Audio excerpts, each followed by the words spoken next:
Hello and welcome to another episode of Israeli Frenemies. With me today is Yotam Yacob from Peace Now.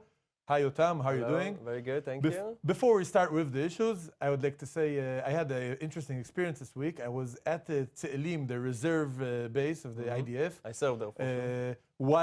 While this incident happened and 3 Gazans came in past the border and they got to this base, it's 20 kilometers from the border, with hand grenades. It was pretty crazy for us. We were in the base working on our tanks, so other classified stuff I cannot mention here. And we actually heard the whole incident. And one of my friends thinks he saw them on the road, walking beside the road. This is a pretty crazy incident. Yeah. We'll go back to this later on in the show when we talk about the March of Return. So let's just go into the issues. Let's go ahead.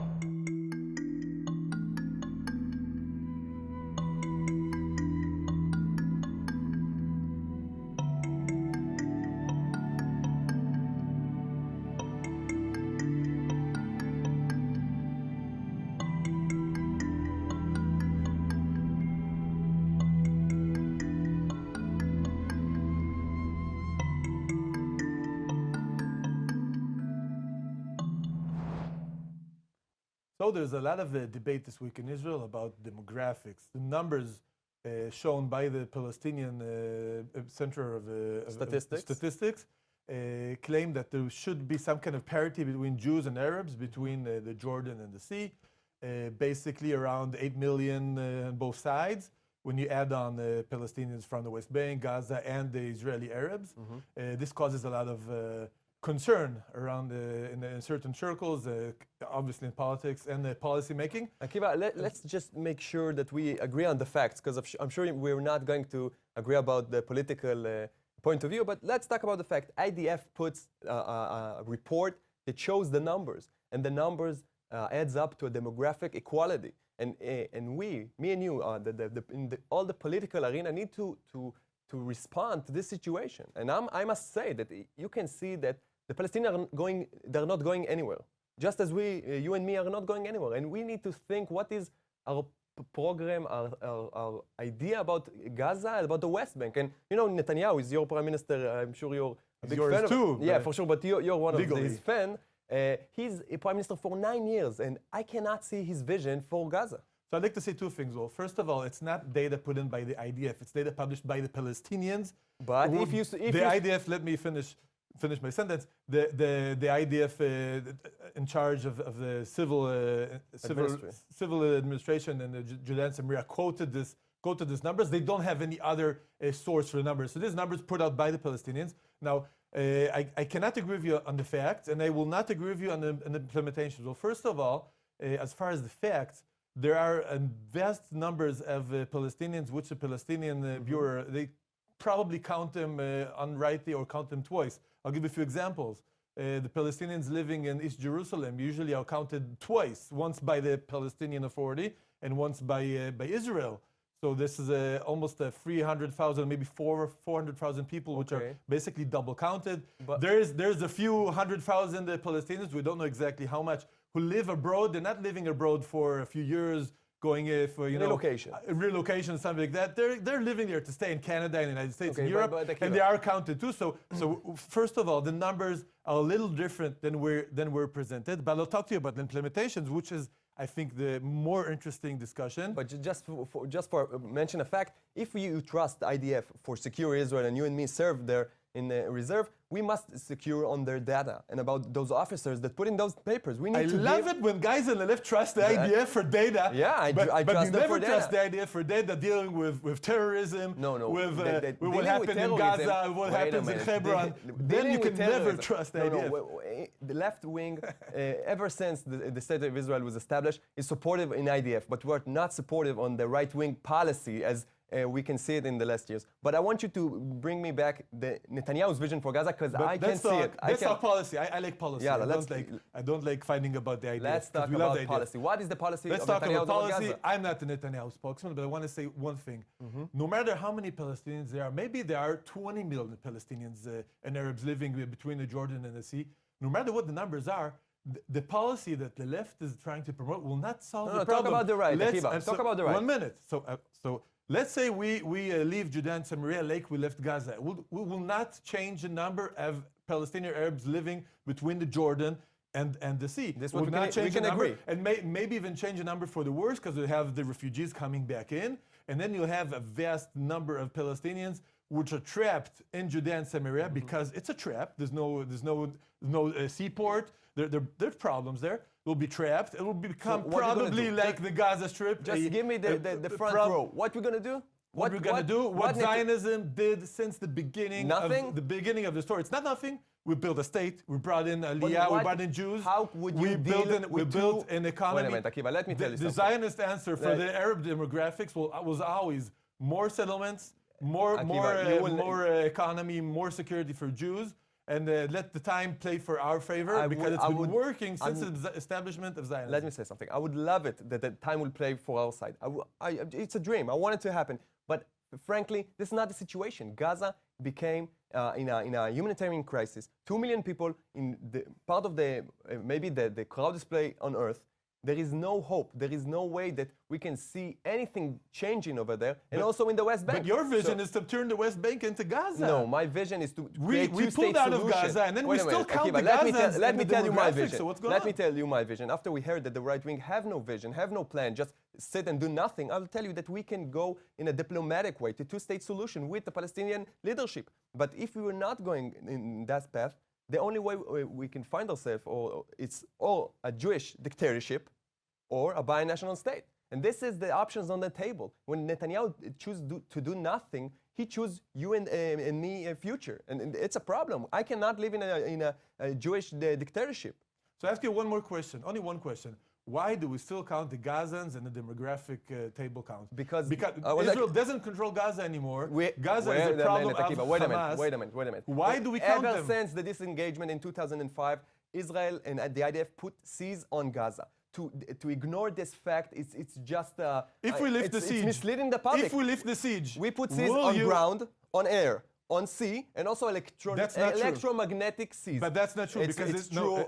You can bet now it's let me true. talk. It's not true because the siege only started after Hamas gained power, not since the disengagement. It didn't start in 2005. It doesn't started matter. in 2006 after the Hamas gained power, which will probably will happen if we pull out from the West Bank because the Palestinian Authority is ruling on Seize is not a policy. Israeli M16s. Would you agree that seize is not a policy but you if can we take maintain? off the if we Akiva, take would off you the agree siege, on that? A seize what? is a policy we can maintain.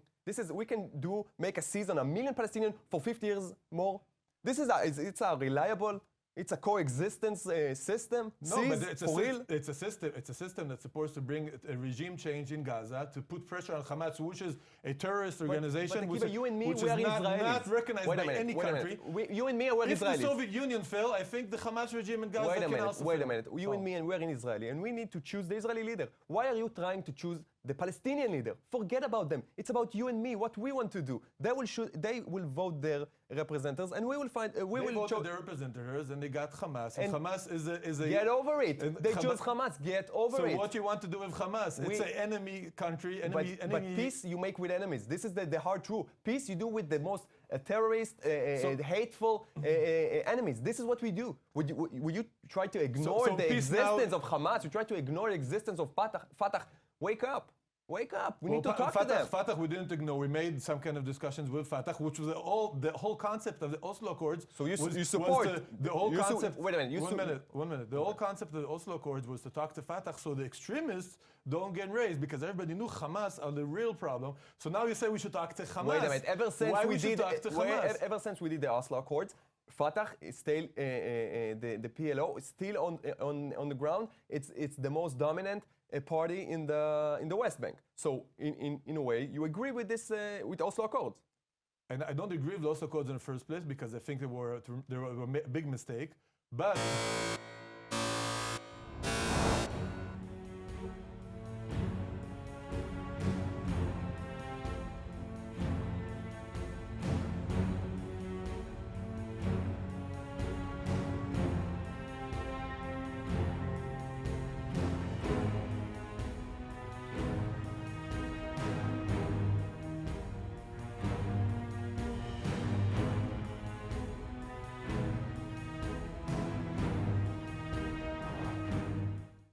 Well, tomorrow is a big event happening in the Gaza Strip. There's the Hamas government declared a march of return, in which they say maybe 1 million Gazans are going to march to the fence. This is after we saw march to the fence with Israel, try to get over the fence and maybe invade Israel in some kind of way. Basically, I think what they want is major clashes with the IDF. They have demonstrations, they get favorable media. And as you said, this is after three incidents of cross-passing the Israeli border, and unfortunately, those actions we're going to see more of them. But I want to ask you, because I'm feeling that we are going into an ambush, and this is not an army or military ambush, because IDF is not matched to the Palestinians, the Hamas and the armed force in the Palestinian side, but in a diplomatic point of view and in the political point of view, we are going into an ambush, because we know that tomorrow we're going to see videos all over the media, Twitter, Facebook, and so on, that we probably going to see IDF shooting, I hope not, but probably shooting maybe children, innocent people. And how could we get out of this jam? Well, first of all, this is not the first time this happened. It happened in Syria a few years ago. They had the same idea, a march of return. They marched into the Golan border, and the IDF actually contained the incident pretty good. There were shootings. Some people got hurt. Maybe I don't remember the numbers, but some probably killed. But there were no such big effects to this. There were some videos went around, but nothing dramatic happened in the end. Because I think it happened because the IDF was on the ground. They reacted in the right way. They shot at certain cases when they had to. There was no mass shooting on one hand. On the other hand, no one was allowed to cross the border. Some crossed, but they were pushed back in. Yeah. I think that incident was dealt with right, and they should. I think the IDF wants to deal with this incident in the same way. That's what they're preparing for. Yeah, but you know, Hamas is talking in two voices. In sometimes we hear they're talking about armed protests. We're talking about a program to make violence on the border, but sometimes we're talking about non-violent demonstration. But in a way, there's a debate. They're talking that probably the worst case scenario for Israel is that we're going to see 1 million Palestinians hold their hands above their heads and just walking to the fences, white shirts, no violence, just saying, let our people go. We want to be free. And I just wonder, what were we supposed to do if this case is going to be? Like, we have no answer to this situation because we're putting a seize on 2 million people.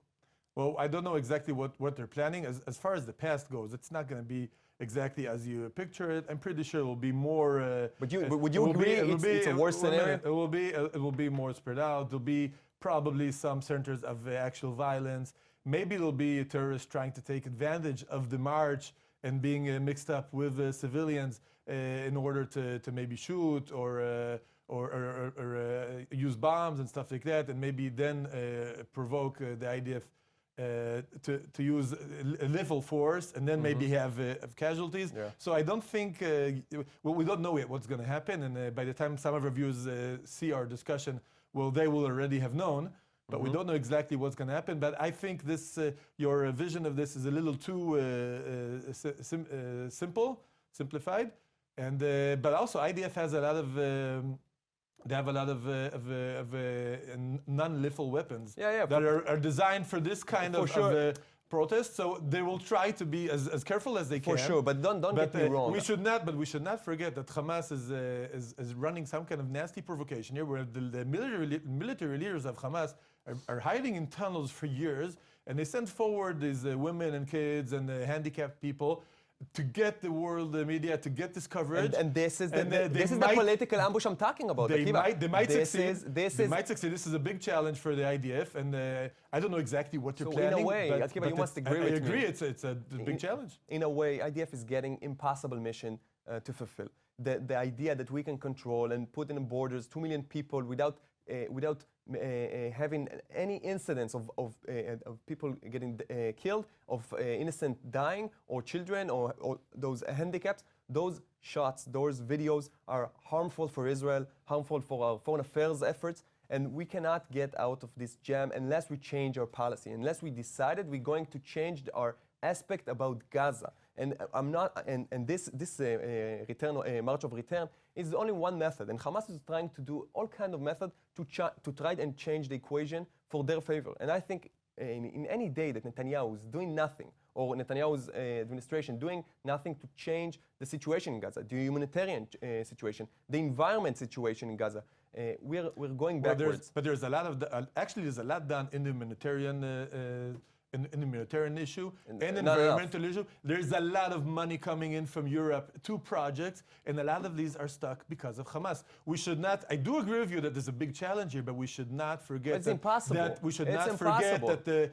people who are to blame is the Hamas government, which is a tyrannical Hamas government. Is doing their job. Their job is to represent. Their job is to be a tyrannical government of their citizens. Hamas is doing their job. Their job is to take care of the Palestinian, the one that voted. But they're not taking care of them. They have support from their own people, just as Netanyahu have support from his own people. The Hamas is a tyrannical government who's doing everything it can to harm the citizens in favor of the Hamas operatives. And this is your opinion. I didn't vote for them, and I'm not going to stand here and defend the Hamas. Is the enemy of the Palestinian people in Gaza. It is what it is. Okay, and there's nothing to do about that. And the only real solution for Gaza is for the government of Gaza to change. And we could push towards that if we can, but there's a limit to what we can do. But we're a small country. We don't have any. Israel needs to call on allies in Europe and the United States to put in effort. Egypt is with us on the same side in this, to put effort and pressure on the Hamas government, because the only real solution for these young people we see on the screens for their future is to change the government and get rid of this tyrannical government. Two comments on that. First of all, you talked about a lot of money that come in for humanitarian help.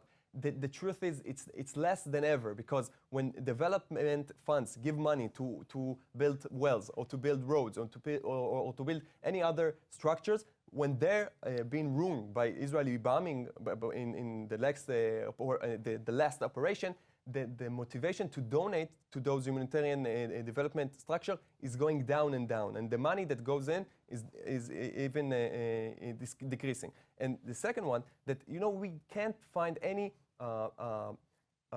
security solution to a diplomatic problem. Gaza, the Israeli-Palestinian conflict, it's not a military. It's not in the military arena to solve. This is in the hands of the politicians, with the foreign affairs of Israel, the Prime Minister of Israel. We cannot expect IDF to solve the problems of Netanyahu's administration. You must agree on that. We cannot expect the IDF to solve the problems of the Hamas administration. And the IDF's role is to protect the border, and that's what they will do tomorrow. I hope it won't end with too many casualties. Netanyahu's mission, as he understands it, and I think he's right on this issue, is to put forth.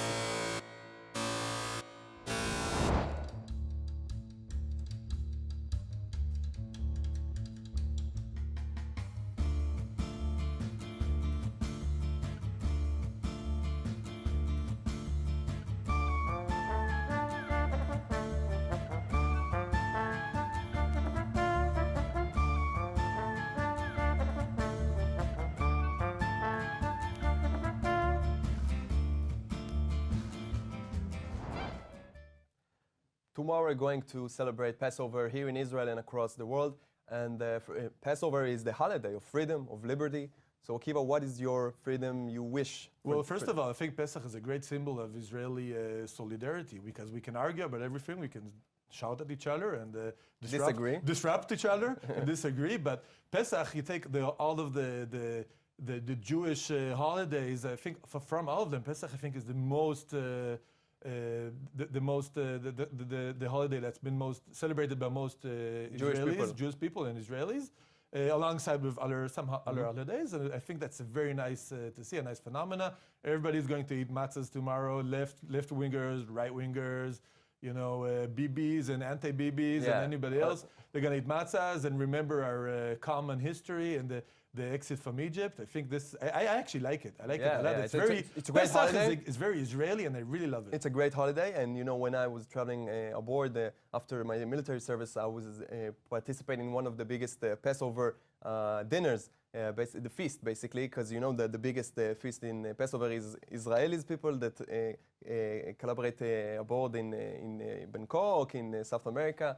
So it's part of our tradition for sure. And I would like to say that this year specifically, I would like to dedicate the liberty and the freedom from violence. Because in a way, I cannot cannot avoid the situation that every day in Israel we see violence inside Israeli society, in the roads, in the grocery, in any other day situation, and also between us and our neighbors, the Palestinian. Every day we see incidents, and this is my own freedom that I wish for us in the next year we will free and take this violence away from us. Well, thank you for this. I certainly agree with these wishes. I'd like to say Pesach, when in Pesach, in the story of the Exodus from Egypt, the nation of Israel was established, but also the basic concept of Western liberalism is based on these myths of the Exodus, of getting rid of tyranny, freedom for people to decide, freedom for people to vote, freedom from maybe government regulation and too much taxation and things that are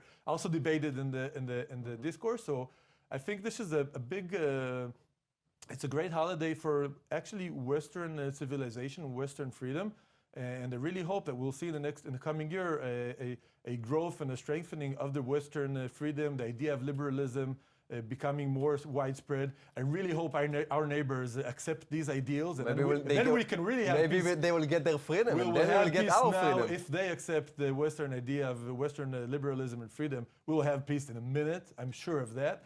But I really hope that's what we see, and I will celebrate this with my family tomorrow. So let's hope this minute will show up any minute, and we're going to have peace here in the Middle East, and we will find ourselves together in Passover, in peace, maybe next year. Peace, liberalism, and freedom. I'm for that. I will sign for that. So thank you very much for watching. This is Frenemies. Happy Passover.